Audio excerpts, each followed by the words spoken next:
Shut up, Greg. Hey there, beer tubers. Welcome back to Beer Analysis 101 here tonight with your host, Maxwell Starr. Actually, there's somebody here. Okay. Anyway, tonight we're actually going to do a beer that's from Mr. Greg. Yay! Yay. His neighborhood, as well as I see Agnes is here as well. Maybe. That's strange. Yeah.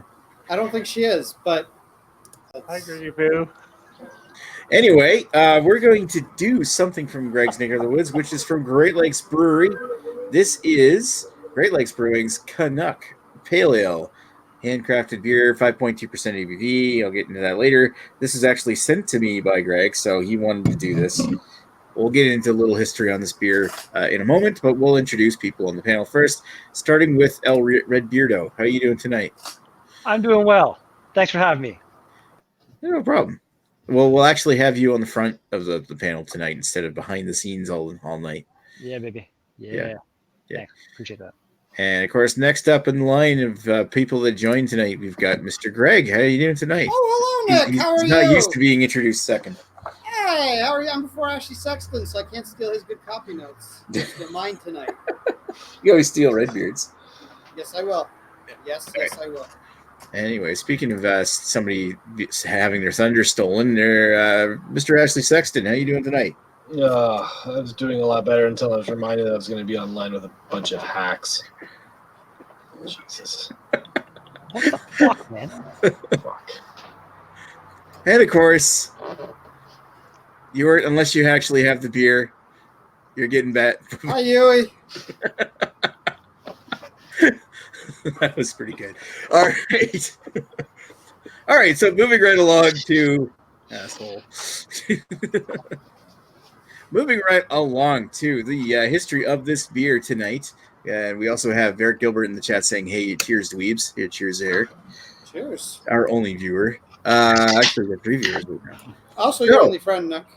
Shut up. So Great Lakes Brewery's Canuck Pale Ale. The story of Great Lakes Brewing begins in Brampton, Ontario, 1987, opened by Bruce Cornish and a group of 4 silent partners, beginning as a malt extract brewery, making a lager and a pale ale called Great Lakes Sea Lager and Unicorn Ale, respectively. 4 years later, in 1990, Etobicoke construction magnate Peter Balut Sr. purchased the brewery, converting the brewery to an all-grain operation and relocating it to Etobicoke a year later in 91. Great Lakes Brewing opened a retail outlet in 2000, selling 6-packs of Golden Horseshoe, Green Lager, and Red Leaf Lager in bottles. Of course, GLB's first major hit was their Devil's Pale Ale 666 in 2006 at the Toronto Festival of Beer, which became one of the first craft beered hoppy pale ales to appear in LCBO shelves when it was listed in fall 2007, helping start the trend towards hoppier beers in Ontario. And here's where the story gets relevant to tonight's beer. In 2009, with Balut Sr.'s health declining, his children Peter Balut Jr. and Anita Jewell took on day-to-day operations of the brewery. This led to a new direction and more experimentation with new styles. In January of 2010, GLB announced plans to launch a new 5.2% West Coast style pale ale, first named Coastal Pale Ale, which is to be brewed with heaps of Cascade hops and dry hop for extra flavor. Later that month, they announced the new beer would instead be called Canuck Pale Ale, like tonight's beer. A name inspired by the 1980s Canadian ski team, and they released the brew to Toronto area bars and in 650ml bottles in local LCBOs, just in time for the 2010 Vancouver Olympics. Canuck Pale Ale would become so popular that it would go on to win gold medals at both the 2010 and 2011 Canadian Brewing Awards. Sadly, though, Peter Balut Sr. would pass away in 2010, leaving the brewery to his family to run. Originally conceived as a one-off, though, it was brewed again for Canada Day of 2010, and then later it was renamed to Crazy Canuck Pale Ale and released as a year-round beer, hitting LCBO shelves in 2011. In 2014, Great Lakes Brewing changed the name back to Canuck Pale Ale and rebranded the beer with new can art in line with the new popular Tank 10 series, with the label designed by Garnet Jerry, the same artist who designed the artwork for Harry Potter, RoboHop, and Audrey Hopburn. The revamped can art introduces the Canadian legend GLB's good friend and an occasional bear fighter. If I can hold that up. Yeah, I'm not shitting. This is the story they actually have on their website. Mm-hmm. Occasional bear fighter, Gordy Levesque. Burly axe-winging lumberjack with plenty of stories to tell about drinking with the Sasquatches and moose wrangling. What is he? Can also, something like that. Gordy can also be followed on Twitter or at Gordy Levesque, although he hasn't posted anything since November of 2017. And of course, other beers from GLB include Pompous Ass, like Greg, Red Leaf Lager, RoboHop Imperial IPA, Octopus Wants to Fight, Miami Vice, Harry Porter, Long Dong Pilsner, had to get that one, stick that one in there, and of course many more, especially like Pale Ale, which we looked at once before on this channel for beer analysis just a few weeks ago, actually 2 months ago now in July. Anyway, first and foremost, what are you drinking, Stuart, since you're sitting here in the background?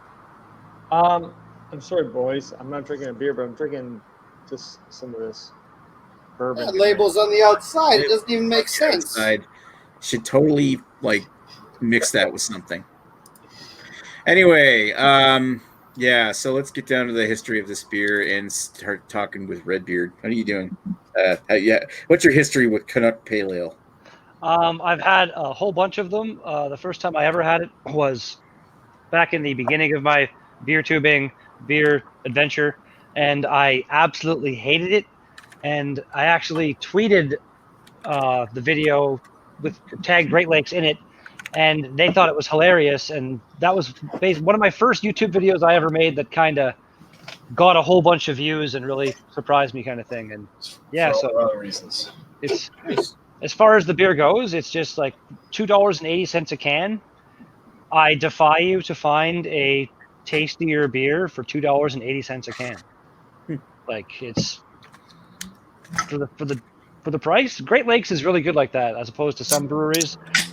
No, not going to mention any breweries, Collective Arts, that kind of seem to really overprice some of their beers. But Great Lakes is, even when they make like double IPAs and stuff, they're usually just like $4 a can. It's crazy. I love them. Nice. And of course, moving over to the next one, we've got Hometown Boy, Greg. Hey, I'm actually gonna copy Redbeard a lot of what he said, because this is one of the very first craft beers I ever had when I first went to GLB. So 2012, I think, early 2012, because I think I had already tried the GLB pumpkin beer at this point. And I went to GLB. Oh, I want to try a bunch of their shit. So I bought different things, tried them, and I hated Canuck. I thought it was terrible. I did not understand why was this beer bitter and had this weird taste to it, and like I was drinking Pine Sol or something. I hated it. It was terrible.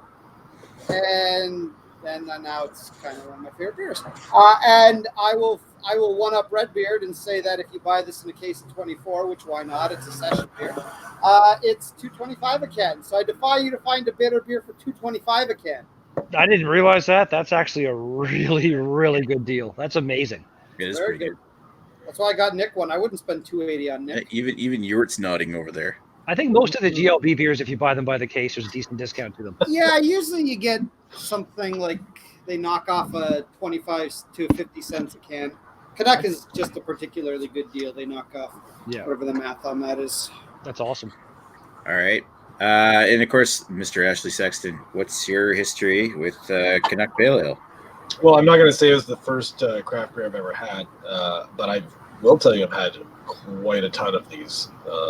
It's just it's like a no-brainer beer. You know, when you're meandering around the LCBO and you're not seeing anything that's really exciting or new, you can easily just grab a whole bunch of these and you'll be done with it. You know, to their points, it's relatively inexpensive compared to others of a similar style, and it's a pretty solid beer. So my history is I have it quite frequently.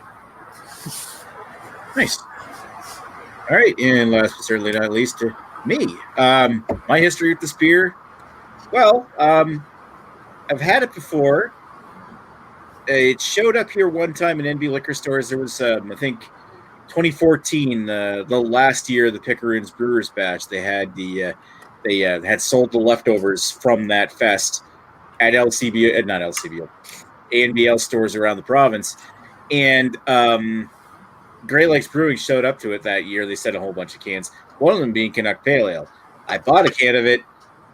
Actually, never drank it because I had always intended to review it. It was really doing shitty for reviews at that point. So, yeah, I don't have to explain that to anybody. But that can went bad, and I ended up dumping it. And I've always wanted to try it again.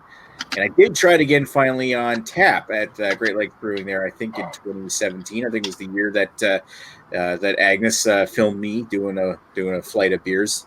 And I remember liking it, but I don't remember exactly what I said about it. I remember liking it. Anyway, finally, fast forward to now. This is the next time we have having it, and Greg sent me a can, so we can do her. And how old did you say this can was, Greg? Approximately a month. I think it was bottled somewhere around July the 10th.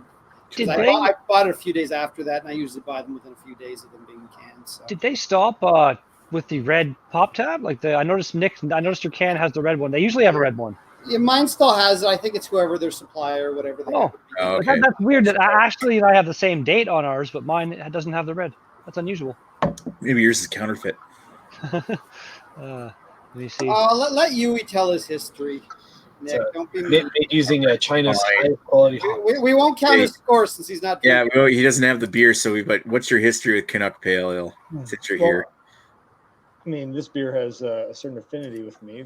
Kind of like Greg. It wasn't my first beer like Ashley, but it was very early on in my craft beer exploration.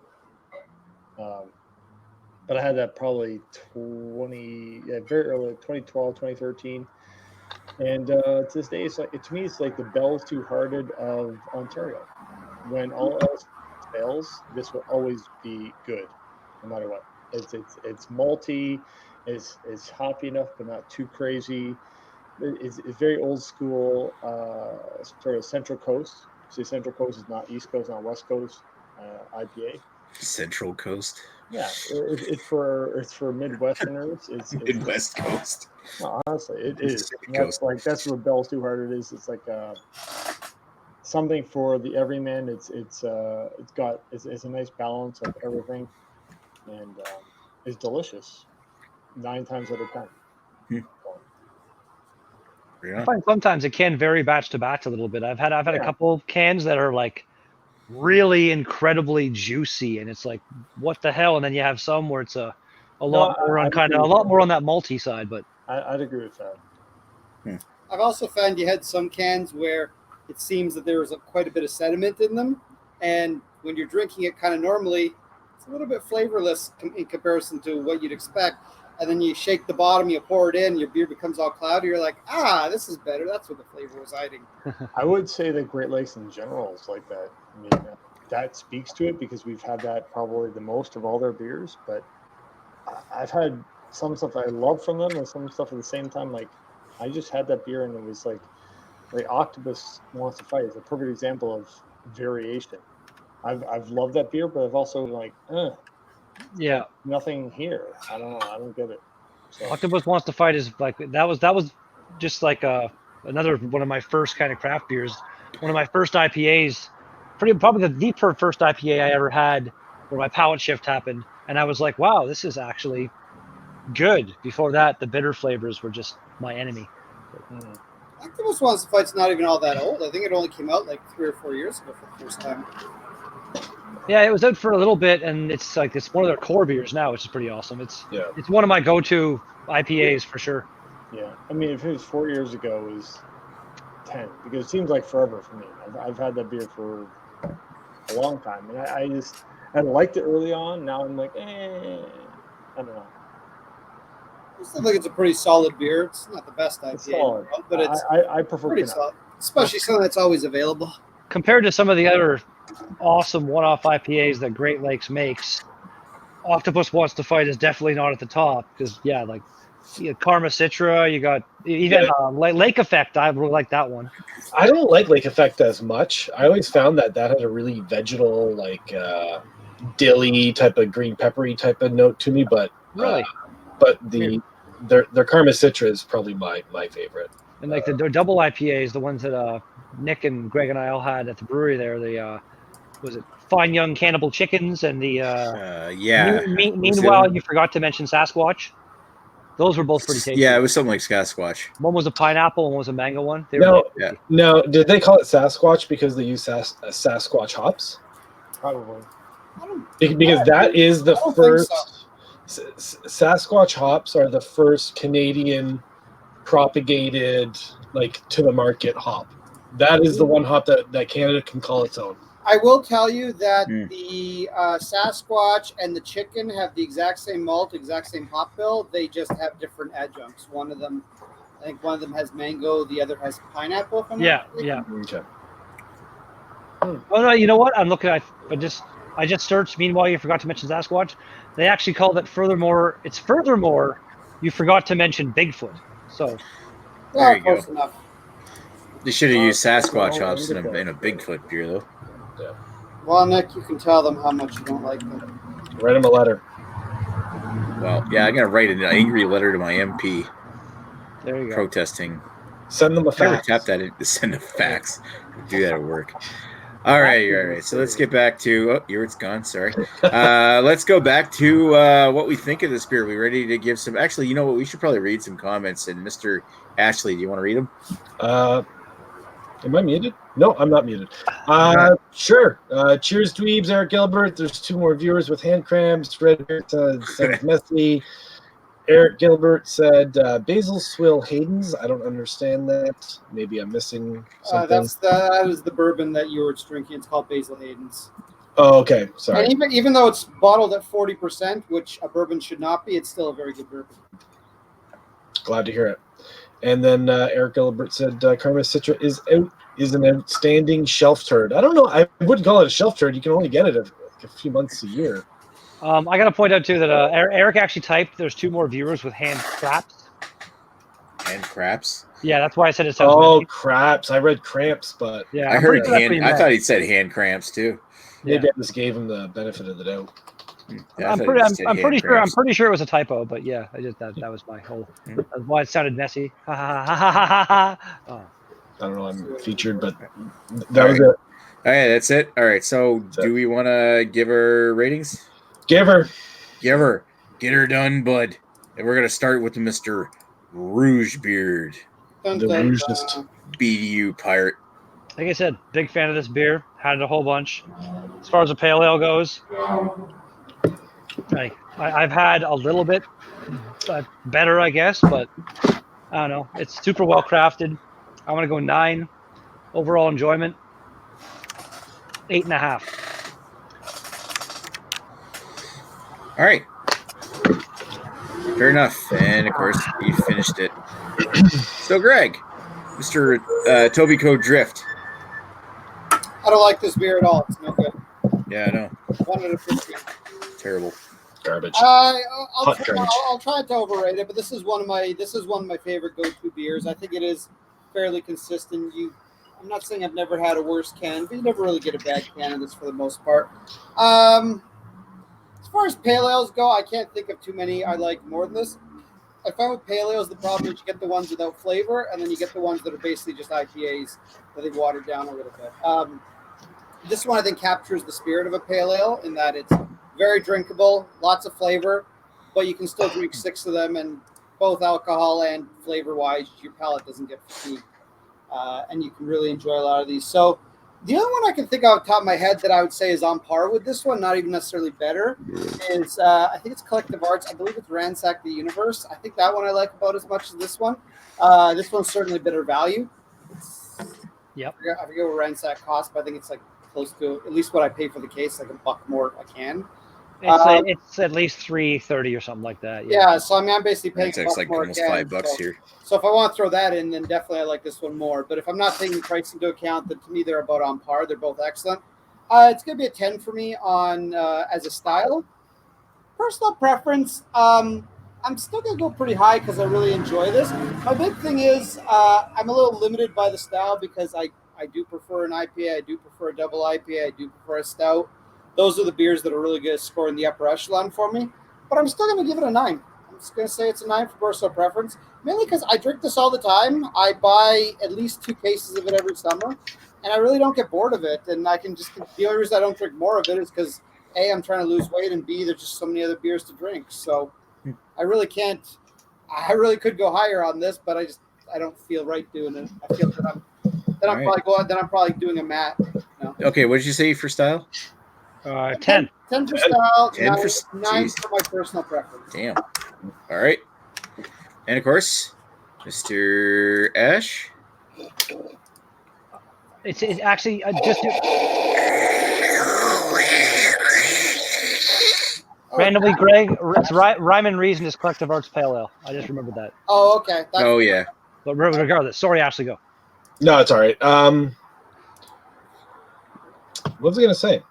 I have no idea. Completely lost my train of thought. Yeah, fuck you, Red Bear. I apologize. You're busy slurping your beer. Just say I agree with Greg and move on. Damn rhyme and reason. We did do a analysis on that. It was their Citra Pale Ale, as they call it now. It was an extra pale ale, and now it's a Citra pale. Oh right, Rhyme and Reason. Yeah. Anyways, yeah, I like this beer a lot.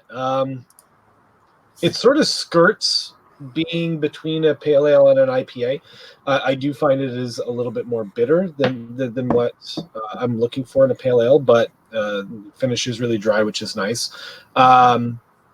This beer is something that I try to emulate, I guess, when I'm making my own beers at home. 'Cause I do like to create the pale ale style because I like it's a moderate ABV, it's a moderate bitterness, it's high on flavor, so and it should be relatively dry, so it's a nice style for me to drink a lot. This one, it's with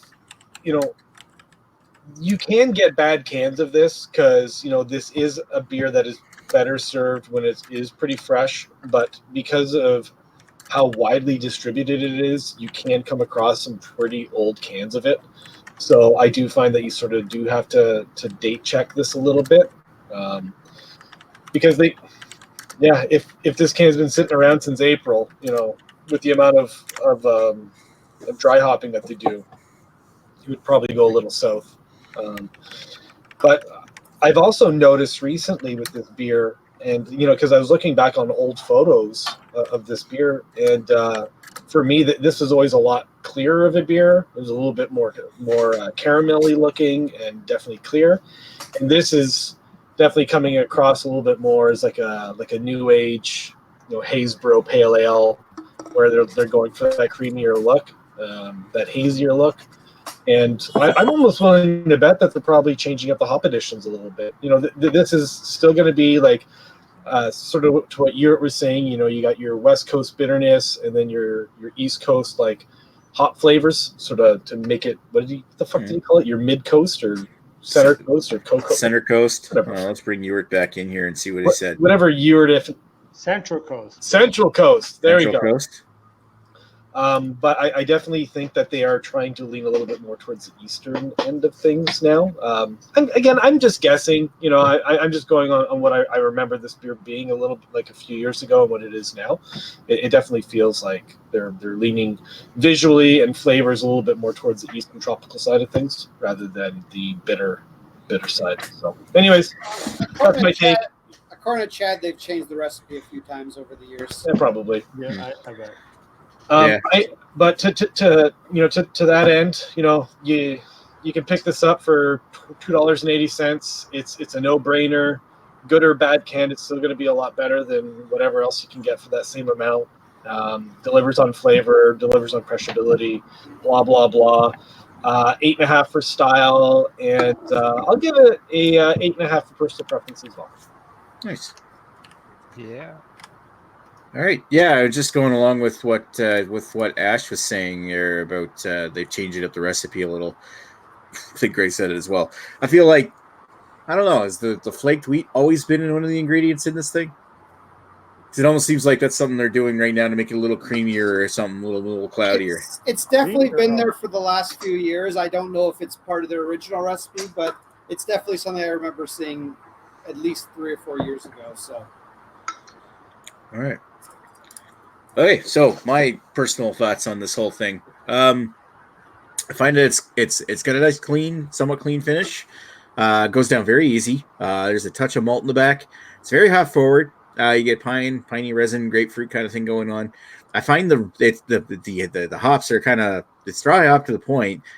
I'm guessing it's a dry hopping. That it's kind of like this resin, this almost resiny, almost vegetal. It's not like onion or garlic or anything, but it's just that this weird, almost a numbing like vegetal resininess that's like numbing, like almost like eating a raw hop. Have you ever done that before? Which I don't know why I have, but I did.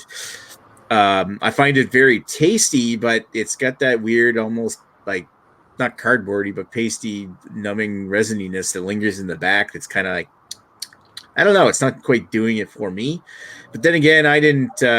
My craft beerness didn't evolve drinking this beer as a regular staple like everybody else in this panel did. So overall, I do really like this. I'm going to give it an 8 for the style and 7.5 overall. But I understand why people like it, but I'm going to bring the numbers down a little. No. That's my opinion. So, This is the last beer analysis. so fuck you, Ewart. All right. I'm going to do the numbers up. I'm going to turn the reins over to. I'm going to bring Ewart in here so he can talk to, even as long as he doesn't badmouth me. Yeah. And I'm going to do my math. I'll be right back. Isn't Nick a dick for giving it such a low score? What a piece of... He's not. No, he's not a dick. He's a jick. He's a jick. It's like a jizzy dick. Wow. Fuck you. Wow. You know what, Nick? It's your fault for living in the beer wasteland. That this has not been regularly available to you for a decade. Because for us, this is a staple. This is Two-Hearted. This is our fucking White bread. Pliny Elder, if you will. Nah, that's reaching. Bullshit. It is in California. That's what we're saying. Oh, This is our Lagunitas IPA. okay, fair enough. This is There your you go, Sierra yeah. Nevada Pale Ale, I think, is probably. Okay, I okay, guess fair enough. that's a reasonable example. I think honestly, it's a fucking benchmark for Ontario craft beer, for like the two, what's it called, two knots, the knots. What do they call a decade? But anyways, Generation. No, it's not a generation. I mean, for us, it is sort of like the line in the sand where there wasn't craft beer that was North American styled in Ontario. This sort of started that, and I think Crazy Canuck was kind of shitty. 666, like that sort of vein of like Great Lakes didn't know what the fuck they were doing, to Gord Levesque with a solid, everyday, down the road, Two-Hearted-ish mid-coast IPA. Yeah. So Isn't the Black Oak Pale Ale sort of run on that same vein as being like an OG Pale Ale in Ontario? I would say, and Greg can speak to this more. Not live. Are you talking Live Oak or was the other Black Oak. Black Oak. Live Oak? Black Oak. Black Oak. Sorry. Yeah. Sorry, What's what was it the called? question? 10 bitter years? No, that's their Imperial. Yeah, it's their double IPA. No, Black Oak has a pale ale, but it's pretty flavorless. Yeah, See, I would compare the two. Yeah, no, it's definitely. I've never heard of that one, but I've heard of 10 bitter years. Oh, okay. So, You can get the Black Oak Pale at the LCBO. Oh yeah. It's pretty uneventful. It's like there's not much to it. It's the best you could probably say. It's kind of like an Englishish, but even then, that's giving it more credit for flavor than it really is. It's really just an ale with a little bit of hoppiness to it. But Yeah. I've been enjoying that one just because I do find it follows that like English style pale ale where it's got a little bit more caramel malt and a little bit more of a different type of like hop character to it, because you don't get a lot of like noble style hopped beers nowadays. Everything's juicy and tropical, so I think the Black Oak Pale Ale is a little bit more earthy, a little bit more noble hoppish, a little bit spicier. So that's sort of what I was going with. That's an English pale ale, basically. Yeah. Right? Yeah, it's exactly. Yeah, it's just the English iteration. Yeah. it's not a bad beer, but you're certainly not going to get all that much excitement from it. No. from a All right. similar Oh, there's your ratings. Hey, who's that handsome fella? I don't know, some picture I found online. What that dirty mustache you got going on there? That's actually a fucking great picture right there. That's fantastic. So can we officially say this is better than MGD? Actually, I think it does come out as being edited at GD. I forget what the rating. Really? It has to be. Fuck. That's got to be one of like not the highest, but one of the higher overall everything. Yeah, it's no Tom Hardy's or Rochefort 10 or MGD, but wait, I think it was better than MGD. I would drink this over Tom Hardy's all day long. I would too. Well, you would. I would too. Okay. I would drink a Rochefort 10 over this. Oh my god, yeah. Well, who wouldn't?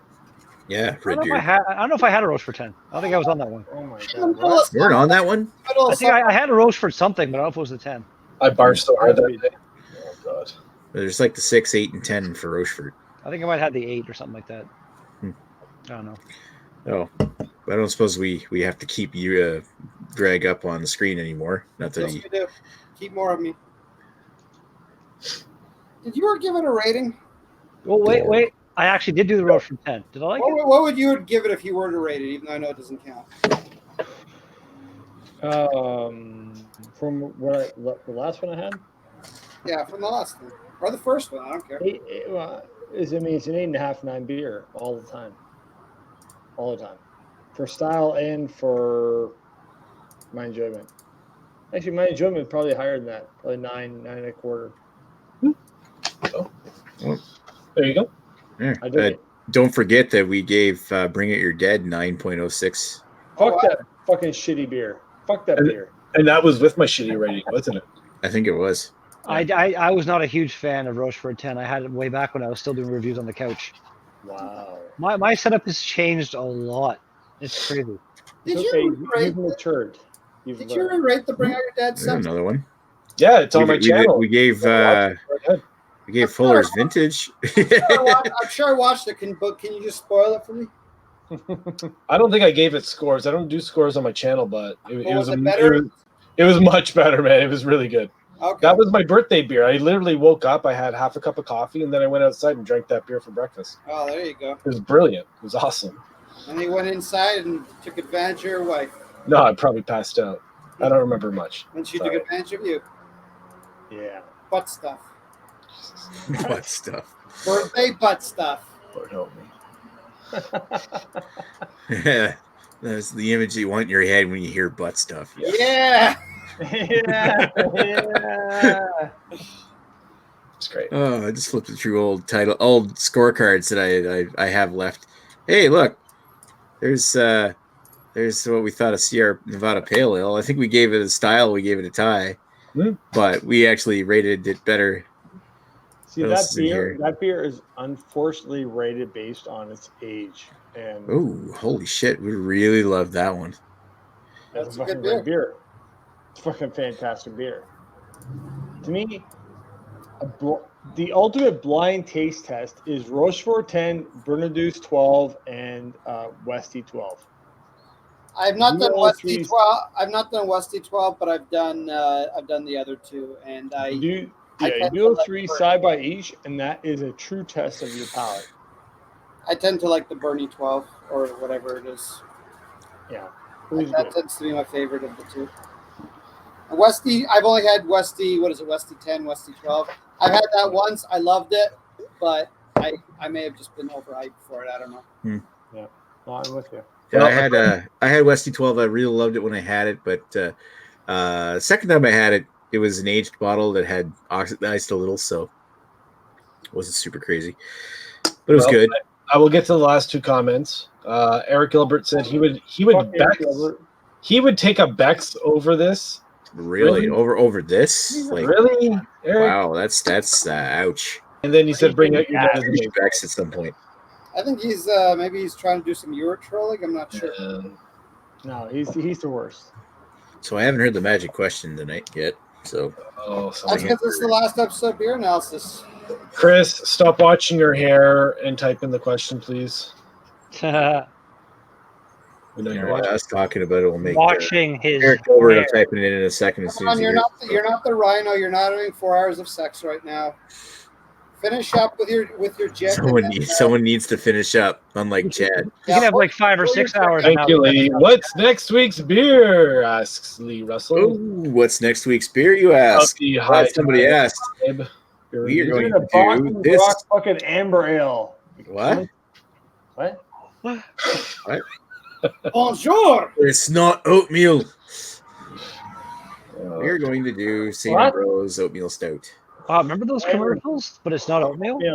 Yeah, I remember it was like some cereal commercial. So can we It's a bunny cereal. But it's not oatmeal. Yeah. Can we expect a wizard on next week's show? That's the plan. Who knows? This beer might change at the last minute if we can't get him because he's been wanting to do this beer for ages, and he said he can come by next week. So if we can do it, but I do want to hold it for him. So it's kind of like tentative. If not, then I don't know, maybe fuck him. But still, I just feel like he's a filthy liar, but you know, who knows? yeah. He's not radar, so. All right, so we've got Duncan Ferguson says value, baby. This beer is Value City. I'm assuming he means Canuck Pale Ale, which was it Greg that you said it was $2.25 a can? If you buy a case, yes. That is ridiculously cheap for something like this. So at this quality and dry hop like that, just there's a lot that goes into this. It's great. Yeah, I'm waiting for them to up their price on it, but they haven't upped their price in like 5 years. So. Why are you waiting for them to up their price on it? Well, What he just said is I'm expecting them to. after 5 years, you'd think Better. they would have, but the fact they haven't, that's pretty awesome. This beer is highly, for them, under marketed.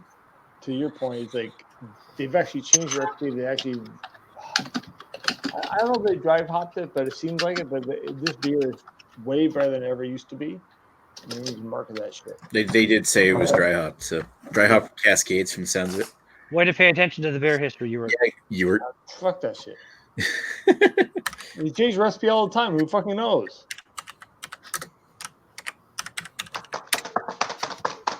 Okay. All right, so I just want to take one last look at something before we go. Oh God, he's looking at his penis. Say what now? No, I want to see what did we give for scores and MGD, but That's okay. I don't. I think that's before we started using scorecards, so we can't. I don't know. It's a legend. Let's just watch Nick watch the whole episode. Yeah, no. All right, we're not doing that. We can watch that on the after chat. Let's go to Redbeard, who's got a message from our sponsor. Oh, penis. This is brought to you by Pen 15. No, the Dropping, Pen 15. Pen Pen IS. all day. All right, so thanks for watching, everybody. We're going to be back on for an after chat. Ewert's going to be listening to his Kenwood. Kenwoo? What's it say? Kenwood, it's a fucking cab, baby. California cab! Cabernet. Sonoma, bitch! Drinking fucking wine on a fucking beer chat. That's pretty bad. That's pretty bad. All right, so yeah, we'll be back in a few minutes and with the after chat. Thank you for watching. Thanks Redbeard. Thanks Ash. Thanks Greg. Fuck you, Ewert, for coming on. And we'll talk to you folks in a bit. And Redbeard. Oh, peace out! Wow, you can pull his penis out on demand. Yeah. Right there.